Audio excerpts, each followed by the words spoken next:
Sup guys, Moneyman1212 here, and today we have a very exciting day actually, because I finally have 3 working controllers for the Nintendo Switch back again from being repaired. So basically, obviously, you get 2 Joy-Cons with any Nintendo Switch purchase. Red and blue if, you get the colored ones, which is I had to settle with because I like the gray ones more because I feel like I want 2 of the same color. Just my preference.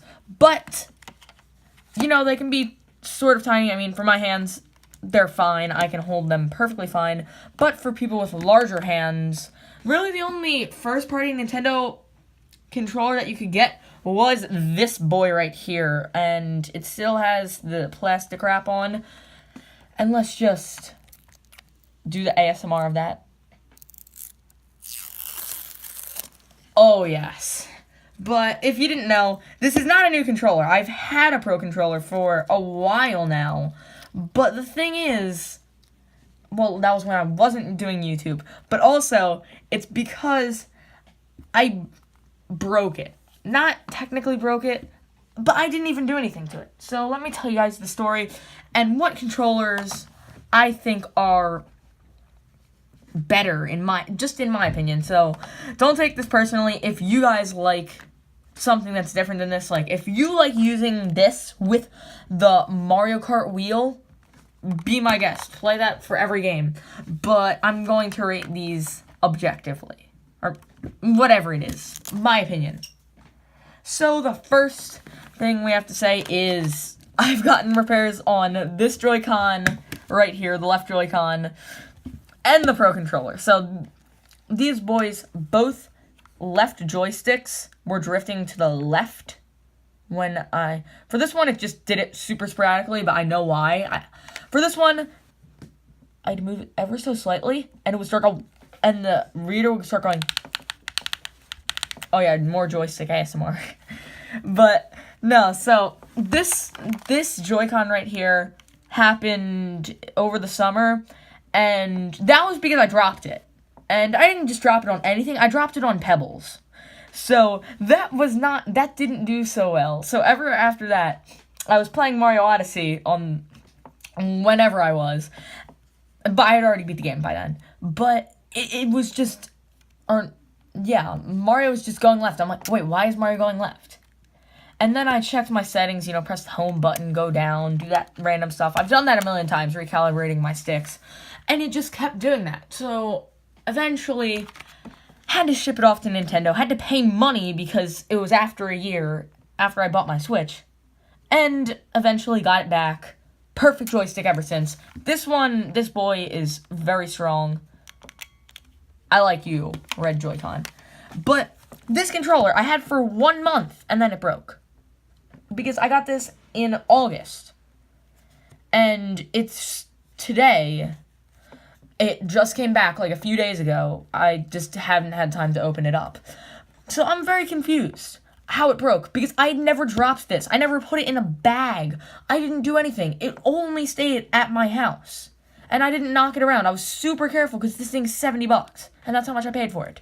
So I had to get a new one, which really stinks, but I didn't have to pay money for it because Nintendo's nice. Thanks, Nintendo. But now to the review. So, really, there's plenty of ways. I do not have my Joy-Con grip because I never use Joy-Con grip ever since. Drops you. Sorry. Ever since I've gotten this, I've always just used the Pro Controller or Joy-Cons. But let's just go over single Joy-Con like this. Did I turn on my system? Nope, I did not. Okay. So, single Joy-Con like this, my opinion, okay. These shoulder buttons, no matter how small hands you have, look at those. I can't play like that. I mean, they're okay. They're definitely more reactive than some, which we'll get to later. But I don't like them. I don't like also about how which one you get determines how you have to hold it. So like for this one, everything's sort of flipped. So that's a bit weird. Plus button really doesn't matter. I mean, it's the plus and minus button. The joystick, we'll get to this later, but this joystick, I would like it to have more push, actually. I'd like it to go farther, because this just feels super duper short, like, on the stick. But then we have the buttons. I mean, I'm fine with these four being... I like the size buttons. I mean, obviously they could be a bit more, I don't know, tactile like these. But I'm not going to say any bad things about these at all, because I've been playing with these for hundreds of hours, and I think that they're very good. So, this is the exact same thing, except this is weird. This stick feels more pushed down. Oh yeah, there's the most important button, guys, L3. Or R3. That's just hilarious. But okay, Joy-Con grip together. So, obviously, I don't have my Joy-Con grip with me. I don't even see it. It's not in my recording area field. Let's just put this on the screen, because I know this is triggering people, that you just see the one button. Take it off the screen. But now I can't rest my arm because my desk is small. But it's okay, guys. So, two together in the grip. Or just two in general, because I'm not going to make this like a 20-minute video talking about controllers, because I have other controllers that I don't have that I want to talk about too, and I'm sorry if these are super shiny, but... Okay, so, plus and minus, get them out the way. Don't need them, I'm fine with them. These buttons, that would actually be cool if you could use these buttons for a game, like programmable buttons. That would be the best. Like, if Nintendo actually did this, that could actually hold a whole different way of controlling your controller like this. Like, you would have to drop your fingers down to play claw to be optimal with, like, aiming and everything. And then you'd also have to play optimally, or you could play optimally and hold it like this. And then this one hold like that. That would be so cool. Nintendo, just do it. Come on. Update 7.0. Do programmable Smash buttons. Or for Smash Bros. Because that would be cool. The flip-flop joystick design. A lot of people might think that it's uncomfortable to not have two joysticks at the same level. Like the Wii U or the PS4 controller. But I find this I like this style. Mainly because I had an Xbox. I mean, I don't really play on it. And also because I have the Pro Controller. But we'll get to that, guys. But yeah, they are very good. The way that they have two joysticks. These, obviously, you're not going to be pressing these insanely much. So, I don't really care about them. And now, the size. Like I said, if you have bigger hands, this could be a big pet peeve for you. That you don't like them. But the single Joy-Con is too small. But in my hands, holding them like this is how I usually hold them. And then I move my hand down because I don't do claw grip for these. I only do claw grip for GameCube. And that's about it. But for this, it's fine. I like the size of these. They fit really well in my palms. Like, you can't really see. But they're pretty good. And then, finally, I think the only thing I haven't talked about are the triggers.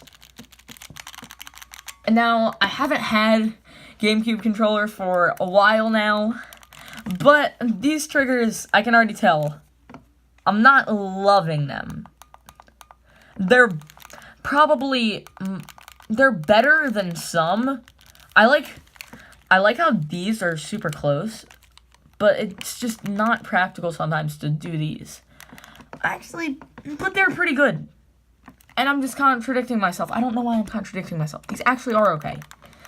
I don't know why I'm saying it. But no, they actually are good. I like them. So don't get any false information from me. I do like these. That's my final decision. And I'm going to put you to the side so I cannot say anything else bad. And also, I play two hands. I don't play with controllers like that. Especially when I'm recording, because it's too hard. Oh, yes, now the Pro Controller. This boy right here, I love. There's things I don't like about it, but I love this controller. First of all, joystick. That's just good. D-pad is bad, but, you know... Oh, the D-pad's worse than the buttons, I'd say, in my opinion. Because sort of... It takes wrong inputs sometimes. But that's not a huge pet peeve of mine. Plus and minus buttons. I actually like these a bit better. I like the capture button and home button about the same. Second joystick, it's easier to reach than on, like, because you're not going directly down. And the face buttons, you don't have to mash on them. If you did, it might be a bit hard, but they're okay. And then there is obviously, oh yeah, the trigger buttons. These ones, oh, I get used to them when I'm playing, but the thing is, I like, you either gotta fully commit to the electronic triggers, or you gotta fully commit to analog triggers like on GameCube. These don't feel responsive. Either one. But yeah, guys, that is my opinion on both of those controllers. Honestly, I don't care what you use. As long as you're not using a single Joy-Con with a Wii wheel, then I'm good. Use whatever controller you like, guys. And also, GameCube controllers, like, or third-party controllers like PowerA and Hori, I like most of them. I haven't played with them, but oh my gosh, the PowerA controllers that are GameCube-esque, and they're wired and wireless, like, guys, I love GameCube controllers. I mean, I haven't had one for a while, like I said, but I love the GameCube controller. It's probably one of my favorite controllers ever. So, I'm gonna say that I will definitely at least pick up a wired one, and dude, the gold wireless one looks insane. I want to pick one of them up, because they, I think, if they're good for Smash, then I'd use them almost as much as a GameCube and an adapter. But yeah, guys, that is the end of this video. This and hopefully answers what I use, and I'm going to be using this because I got it back, and I'm so excited, but it's not charged because I told you it's a new controller. Fully new, boy. But yeah, guys, that is the end of the video. If you did like it, please leave a comment in the comment section below, like the video, and of course, subscribe for more content, guys. You already know what to do. Do all the stuff. And of course, peace out.